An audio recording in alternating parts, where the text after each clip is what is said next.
সূরা কাহফে 4টা ঘটনা উল্লেখ করেছেন। কয়টা? এক নাম্বার হচ্ছে আসহাবে কাহফ, যুবকদের ঘটনা, 7 জন যুবকদের ঘটনা। ঈমান কি করে বাঁচাবেন, সলিউশন ওখানে। সম্পদের ফিতনা থেকে কিভাবে নিজেকে বাঁচাবেন, এজন্য একজন বাগানওয়ালার ঘটনা আল্লাহ সেখানে বলেছেন। জ্ঞানের ফিতনা থেকে কি করে বাঁচবেন, এজন্য আল্লাহ তাআলা মুসা আলাইহিস সালাম এবং খিজির আলাইহিস সালামের ঘটনা সেখানে উল্লেখ করেছেন।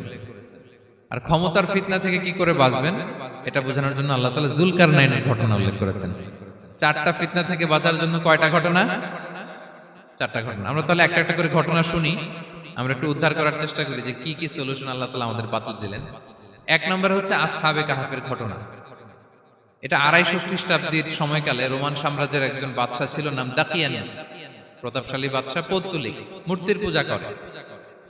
ঈসা আলাইহিস সালাম বিদায় নিয়েছেন, 250 বছর হলো। তো সব নবীর ধর্মই কিন্তু ইসলাম, যদিও আমরা নাসারা বলি, ইহুদি বলি, সব নবীদের ধর্মই কি ইসলাম। তো তিনি ছিলেন পৌত্তলিক, মূর্তির পূজা করত। আর তার এলাকায় কেউ যদি ঈসা আলাইহিস সালামের নাম নিত, আখিরাতে বিশ্বাস করত, আল্লাহ বিশ্বাস করত, তাদেরকে তারা পাথর মেরে হত্যা করত। এজন্য ভয়ে কেউ ঈসাই ধর্মে ঈমান আনত না, মানে ইসলামে ঈমান আনত না। এই রাজার ভয়ে সবাই মূর্তির পূজা করত। কিন্তু 7 জন যুবক ছিল, তারা স্রোতে গা ভাসিয়ে দেয়নি। স্রোতের বিপরীতে তারা ঈমান নিয়ে দাঁড়িয়েছে। তারা ঈসা আলাইহিস সালামের রেখে যাওয়া সত্য ধর্মের উপর ঈমান এনেছিল, আখিরাতে তারা বিশ্বাস করত। তো এই 7 জন যুবকের কথা ছড়াতে ছড়াতে রাজা দাকিয়ানুসের কাছে চলে যায়। উনি তো রেগে মেগে আগুন, ডেকে পাঠালো 7 জনকে। তো তাদেরকে জিজ্ঞেস করলো, তোমরা কাকে মানো? বলতেছে এক আল্লাহকে মানি। সাহসী, খুবই সাহসী। বলতেছে তুমি কি জানো তোমরা কার সামনে কথা বলতেছো? আমি তো তোমাদেরকে মৃত্যুদণ্ড দিতে পারি। তারা বলে দেন, কিন্তু আমরা সব বিসর্জন দিলেও ঈমান বিসর্জন দিতে পারবো না। সুবহানাল্লাহ। তিনি বললেন, তোমরা যুবক মানুষ, রক্ত গরম, আবেগে কথা বলতেছো, 3 দিন সময় দিলাম, যাও। ঈসার নাম ভুলে যাও, আখিরাত ভুলে যাও, আল্লাহর নাম ভুলে যাও। 3 দিন পরে তোমাদেরকে আবার ইন্টারভিউ নেব। ওই দিন যদি একই কথা বলো, পাথর মেরে 7 জনকে দুনিয়া থেকে উড়িয়ে দেব। তারা চলে গেল। এবার 7 বন্ধু মিলে পরামর্শ করতে লাগলো, কি করতে পারি আমরা, এই গুণে ধরা সমাজকে আমরা কিভাবে বাঁচাবো, এই পৌত্তলিকতার ছোবল থেকে এই ইফসিস নগরীকে বাঁচাবো কি করে। নগরীটার নাম ছিল ইফসিস নগরী।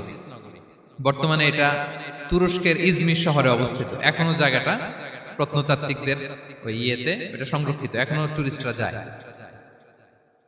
তো তারা বলল, আমরা ঈমান বিসর্জন দিব না, যদি আমরা ওদের কথা মেনে নেই আমরা তো মুশরিক হয়ে গেলাম। চলো আমরা এক কাজ করি, আমরা এলাকা ছেড়ে দিই। এই 7 যুবক আল্লাহর উপর ভরসা করে তারা বাড়ি ঘর, আত্মীয় স্বজন সব ছেড়ে দিয়ে, লোকালয় ছেড়ে দূরে একটা পাহাড়ের ভেতরে আশ্রয় নিল। পাহাড়ের ভেতরে একটা গুহা ছিল, এই গুহাকেই আরবিতে বলে আল কাহাফ। কি বলে? এই সূরার নাম কি? সূরাতুল কাহাফ। তো তাদের সাথে সাথে একটা কুকুরও যাচ্ছিল। তারা বারবার তাড়িয়ে দেওয়ার চেষ্টা করতেছিল কুকুরটাকে, যাতে না যায়, কিন্তু কুকুর শুধু কান্না করে তাদের সাথে যাওয়ার জন্য, ঘেউ ঘেউ করতেছিল। এই কুকুরটাকেও সাথে নিল। ভালো মানুষদের সাথে থাকলে কি হয় দেখেন, এই কুকুরের কথা, যেহেতু 7 জন ইমানদারের সাথে একটা কুকুর ছিল, এই কুকুরের কথা আল্লাহ সূরাতুল কাহাফে উল্লেখ করে দিয়েছেন। ওয়া কালবুহুম বাসিতুন যিরাআইহি বিল ওয়াসি। তো তারা ভিতরে গেল, যে প্রচন্ড ক্লান্ত, তারা ঘুমিয়ে পড়ল। কি করলো? এই এক ঘুমে আল্লাহ 309 বছর কাটায় দিলেন। কয়শো 9 বছর? 9 বছর ঘুম, সব ঘুম, প্রচন্ড ঘুম, ঘুম যেন আর কাটে না। 309 বছর পরে এরা জাগলো। এখন খুব ক্ষুধা, ঘুমে আর মোর ভাঙতেছে। আর একজন জিজ্ঞেস করতেছে, কি লম্বা সময় ঘুম দিলাম কোথায় আমরা? একজন বলতেছে, হ্যাঁ মনে সারাদিনই ঘুমাইছি আমরা। আরেকজন বলতেছে, না না সারাদিন না, দিনের কিছু অংশ হয়তো ঘুমাইছি। আসলে কয় বছর ঘুমাইছে? 309 বছর। তো এদিকে সভ্যতার তো চেঞ্জ। এখানে ওই দাকিয়ানুস মরে, এর ছেলে মরে, এর নাতি মরে, পুতি মরে, এখন 6ষ্ঠ নম্বর রাজা আসছে। প্রজন্মের পর প্রজন্ম তো শেষ। 309 বছরে কমপক্ষে 4-5টা জেনারেশন চেঞ্জ হবে। তো জেনারেশন চেঞ্জ হয়ে, এলাকা চেঞ্জ হয়ে, তারা যে স্বপ্ন দেখেছিল এই ইফসিস নগরীতে কালিমার পতাকা উঠবে, তাদের স্বপ্ন আল্লাহ বাস্তবায়ন করেছেন। 309 বছরের ব্যবধানে এই এলাকার সবাই মুসলিম হয়ে গেছে। আল্লাহ চাইছিলেন ওদেরকে দেখাবে এটা, স্বপ্নটা যে বাস্তবায়ন হয়েছে এটা দেখাবে। তো ঘুম থেকে উঠছে, একজনকে তারা বললো যে লুকায় লুকায় চাদর মুড়ি দিয়ে কিছু রুটি নিয়ে আসো বাজার থেকে, যাতে তোমাকে না চিনে। চাদর মুড়ি দিয়ে যাও। কিছু পয়সা ছিল, মুদ্রা দিয়ে দিছে। তো সে যে যখন দোকানদারের কাছ থেকে রুটি নিয়েছে আর মুদ্রা দিছে, দোকানদার বলে এই মুদ্রা কোত্থেকে আসলো? 309 বছর আগে মালয়েশিয়াতে রিঙ্গিট ছিল কিনা জানি না, যেভাবে ওরা ট্রানজাকশন করতে পারে, যেটা ছিল ওইটা যদি এখন কেউ দেয়, রাধুনী বিলাসে খাবার পাওয়া যাবে? হ্যাঁ। তো রুটিওয়ালা বলে তুমি বর্তমান সময়ের মুদ্রা দাও, এটা দিচ্ছ কেন? বলতেছে এটা তো বর্তমান সময়ের মুদ্রা। বলতেছে এই যে মুদ্রার মধ্যে দেখো কোন সালের সিল দেওয়া, এটা তো শত শত বছর আগে। বলতেছে কি বলে শত বছর আগে? আমি তো আজকে সকালেই বাজার করলাম, ওই বাজার করে যে টাকাগুলো ছিল ওইটাই তো পকেটে। বলতেছে বলে কি? নিশ্চয়ই তুমি গুপ্তধনের সন্ধান পেয়েছো, হিডেন ট্রেজার। বলো, মানে তার সাথে এদের কথাবার্তা কিছু মিলতেছে না। পরে তাকে ধরে ওই সময়কার রাজার কাছে নিয়ে গেছে। ওই রাজা আবার মুসলিম, সবাই মুসলিম তখন। সে যা বলে এরাও কেউ বিশ্বাস করে না, এরাও যা বলে এও বিশ্বাস করে না। আর এলাকা এর বাড়ি ঘর আসবে কোত্থেকে? এর নাতি পুতি যা আছে 5-6 পুরুষ তো মরে সবাই কবরে। তখন তার কথা শুনে সবাই অবাক। তো এটা মিলানোর জন্য তারা 309 বছর আগের দাকিয়ানুস বাদশার সরকারি যে নথিপত্র, ওই পুরাতন ছিঁড়া নথিপত্র তারা বের করলো। বের করে দেখে ঠিকই দাকিয়ানুস নামে এক বাদশা ছিল, আর অনেক শত শত বছর আগে মোস্ট ওয়ান্টেড 7 জন যুবক ছিল, যাদের ব্যাপারে এক্সিকিউশনের অর্ডার ছিল। এখন দেখে তারা অবাক। লম্বা ঘটনা আমি খুব শর্ট করে বলতেছি। পরে সবাই মিলে তাকে সহ ওই গুহায় গেল। গুহায় যাওয়ার পরে সে বাকিদেরকে ডাকতে গুহার ভিতরে ঢুকলো। আল্লাহ তাআলা 7 জনকে ওইখানে মৃত্যু দিয়ে দিলেন। চিরকালের জন্য এই 7 জন ঘুমায় পড়ল। আর এলাকাবাসী রাজা সহ ওইখানে তারা একটা মসজিদ নির্মাণ করলো। This is the story of আসহাবে কাহাফ।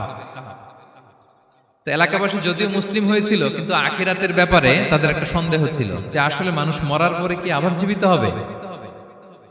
মৃত্যুবরণ করার পরে আবার মানুষ জীবিত হবে? তাদের মনের মধ্যে একটা সন্দেহ ছিল যে আসলে মারা গেলে মানুষ আবার উঠতে পারে। তাদের এই সন্দেহ দূর করার জন্য আল্লাহ তাআলা এই 7 জনকে 309 বছর ঘুম পাড়িয়ে আবার জীবিত করলেন। সুবহানাল্লাহ বিহামদিহি। তাহলে ঈমান কিভাবে বাঁচাতে হয়, এটার প্রেরণা আমরা এই 7 যুবকের কাছ থেকে পাই। এখানে যেটা আমরা শিখি প্রিয় ভাইরা, 1 নম্বর লেসন হচ্ছে আমাদের গুড কোম্পানি লাগবে, রাইটাস পিপল, মানে আমাদের সার্কেলটা ভালো হইতে হবে। তাদের 7 জনের সার্কেলটা খুব ভালো ছিল, ফলে তারা বিপথে যায় নাই এবং তারা এমন শক্ত সিদ্ধান্ত নিয়েছে যে আল্লাহ তাআলা সেটাতে বরকত দিয়েছেন, গোটা সমাজকে আল্লাহ তাআলা চেঞ্জ করে দিয়েছেন। এটা হচ্ছে 1 নম্বর লেসন। আপনি ঈমান বাঁচাতে হলে আপনার সার্কেল ভালো লাগবে। খুঁজবেন যে এলাকায় যাবেন ওখানে নামাজি সার্কেল কারা আছে, ওখানে জ্ঞানী গুণী সার্কেল কারা আছে, ওখানে ভালো কাজ করতে চায়, একে অপরকে সহযোগিতা করে, কল্যাণের পথের যাত্রী কারা আছে খুঁজতে হবে আপনাকে। খুঁজে ওই সার্কেলে আপনি যুক্ত হবে, তাইলে ঈমান বাঁচানো যাবে। ক্লিয়ার? 2 নাম্বার হচ্ছে the conflict between believers and disbelievers it's universal.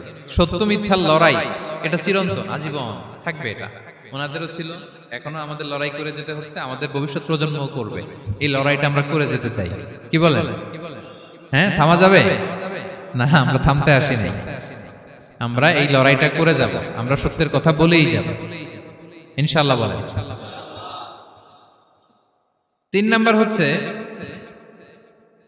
যে লেসনটা আমরা পাই, অনেকগুলো লেসন, আমি খুব প্রেসাইজলি বলতেছি।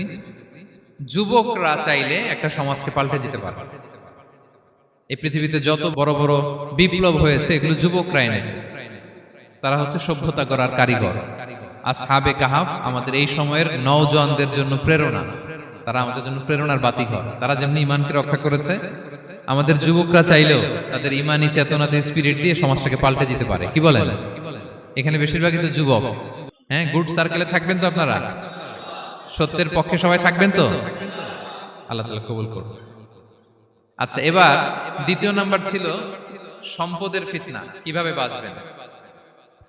আসহাবে কাহাফের পরে সূরা কাহাফে আল্লাহ তাআলা একজন বাগানওয়ালার ঘটনা বলেছে। 2 জন বন্ধু, একজন একটু গরিব, সে বিশ্বাসী, আরেকজন ধনী, সে অবিশ্বাসী। তাকে আল্লাহ তাআলা বিশাল বড় খেজুরের বাগান আর আঙ্গুরের বাগান দিয়েছেন, বিশাল বড়, অনেক বড় বিজনেস ম্যাগনেট। তো এই সম্পদের অহংকার সে করত।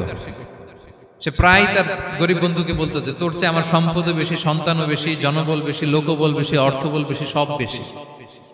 অহংকারে তার পা মাটিতে পড়তো না। আর সে আখিরাতে অবিশ্বাস করত এবং সে বলতো যে এই সম্পদ আমারে বাঁচাবে, চিরকাল আমাকে স্মরণীয় করে রাখবে, এই সম্পদ কোনোদিন যাবে না। অনেক বড় বড় ধনীরা আছে, তারা এরকম মনে করে যে আমি এত বড় সিআইপি, হ্যাঁ, আমি এত বড় বিজনেস ম্যাগনেট, এই দিন বোধহয় আর চেঞ্জ হতে পারে না, আমার আজীবনই বোধহয় এত পাওয়ার থাকবে, এত সম্পদ থাকবে। এটা ভুল ধারণা। এটা কি ভুল ধারণা? এই যে তুরস্কে দুর্ভিক্ষ হইল না, আপনারা দেখছেন না যে অনেক সম্পদের মালিক বাড়ি ঘর ভেঙে রাস্তার ফকির। এখন ওই যে রিফিউজিদের জন্য যে খাবার আসছে, ওখানে লাইনে দাঁড়াইছে, কারণ এখন লাইনে না দাঁড়ালে খাবারও তো মিলবে না। 1000 কোটি টাকার মালিক ছিল, ভেঙে চুরে সব শেষ। এখন রিলিফের নেওয়ার জন্য দুস্থদের কাতারে ওখানে দাঁড়াইছে, কারণ দাঁড়াইলেই কিছু খাবার পাওয়া যাবে, খিচুড়ি পাওয়া যাবে, তা না হলে তো খাবারটাও মিলবে না। এই যে বঙ্গবাজারে আগুন লাগলো আমাদের বাংলাদেশে, 20টা-25টাও দোকান ছিল অনেকের যাদের অন্যান্য বিজনেস আছে তারা হয়তো সার্ভাইভ করতে পারতেছে, কিন্তু এমন অনেক ব্যবসায়ী ছিল সব শেষ, জ্বলে পুড়ে, তার টাকা পয়সা পুঁজি স্বপ্ন সব শেষ। তো ধনীকে গরিব বানাতে আল্লাহর 1 সেকেন্ডও লাগে না। ওই বিশাল প্রাসাদ থেকে টেনে ভাঙ্গা থালা হাতে দিয়ে রাস্তায় নামাইতে আল্লাহর কয় সেকেন্ড লাগে বলেন তো? 1 সেকেন্ডও লাগে না।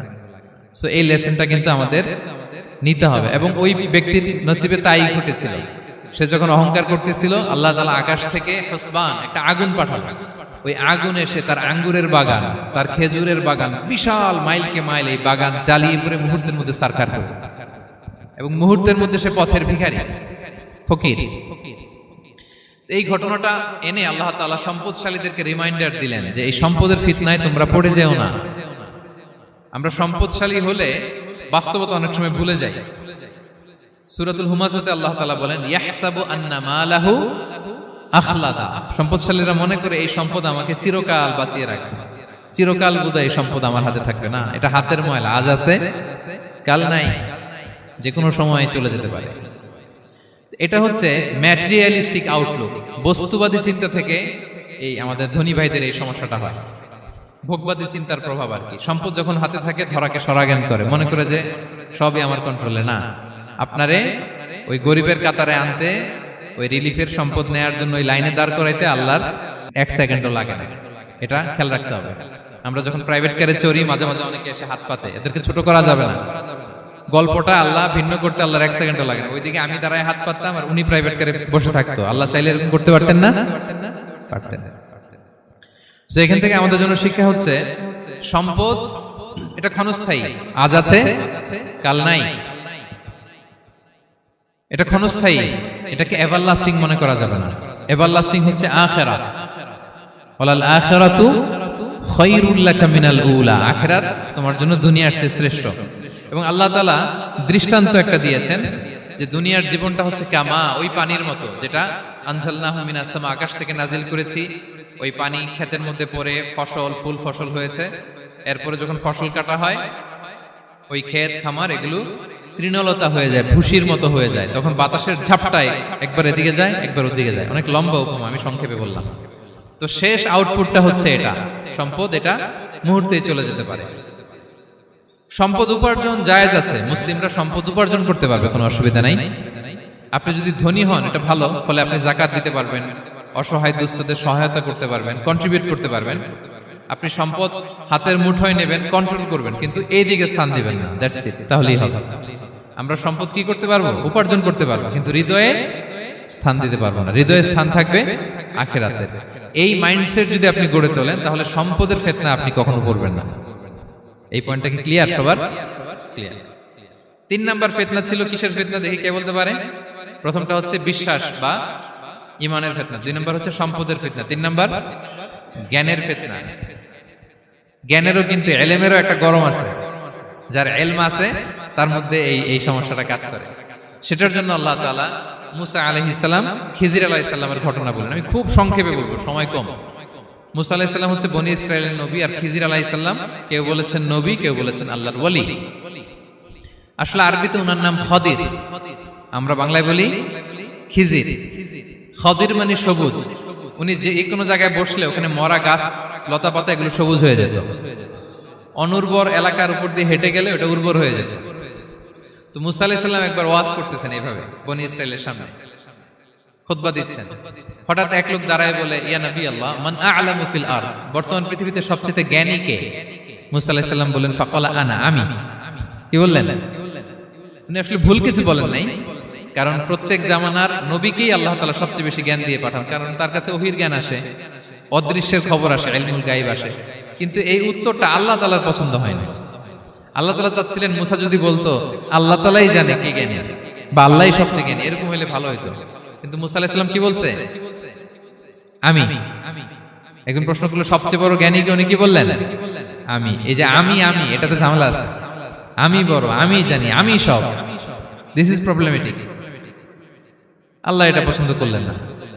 আল্লাহ তাআলা মুসা আলাইহিস সালামকে বললেন, মুসা তুমি যে বলছো তুমি জ্ঞানী, না তুমি জ্ঞানী না, তোমার চেয়ে বড় জ্ঞানী আছে। মুসা আলাইহিস সালাম বলে, তাই নাকি? আমার চেয়ে বড় জ্ঞানী কে? তো আল্লাহ তাআলা বললেন, ইযহাব ইলা মাজমাইল বাহরাইন, দুই সাগর বা দুই নদীর মিলনস্থলে যাও, ওখানে আমার এক বান্দা আছে তোমার চেয়েও জ্ঞানী। মুসা আলাইহিস সালাম বললেন, তাই নাকি? তো আল্লাহ, আমি কিভাবে চিনি উনি কোথায় থাকে, কিভাবে বুঝবো? আল্লাহ বললেন, একটা বড় মাছ নাও, এটাকে ফ্রাই করো, এটাকে ফ্রাই করে একটা ঝুড়ির ভেতরে নাও, যেখানে এই মাছটা সাগরে ঢুকে যাবে ওখানে আমার বান্দাকে পাবে। তো উনি ওনার সহযোগী ইউশা ইবনে নুনকে নিয়ে হাঁটতে লাগলেন।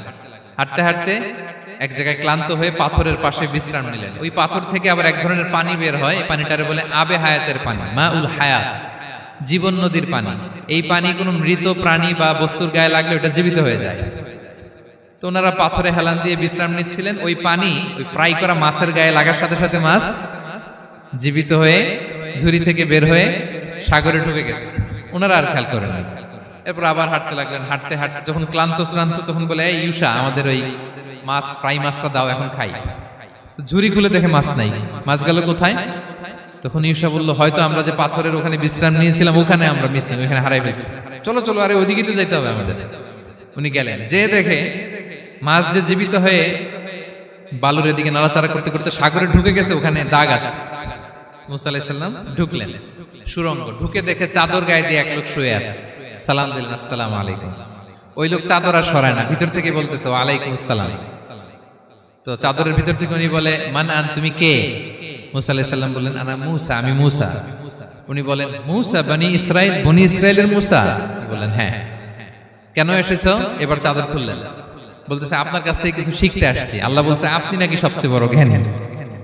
আমি ভুল করে বলে ফেলছিলাম আমি, আল্লাহ বলছেন যে আপনি নাকি জ্ঞানী। বলতেছে, না, তুমি আমার জ্ঞান নিতে পারবে না, ওই ধৈর্য শক্তি তোমার নাই। মুসা আলাইহিস সালাম বললেন যে, আপনি যে কোনো শর্তে আমাকে একটু রাখেন কয়েকদিন আপনার সাথে, আমি রাজি। বললেন, না, তুমি পারবে না। মুসা আলাইহিস সালাম জোর করতে লাগলেন। অবশেষে খিদির আলাইহিস সালাম রাজি হলেন।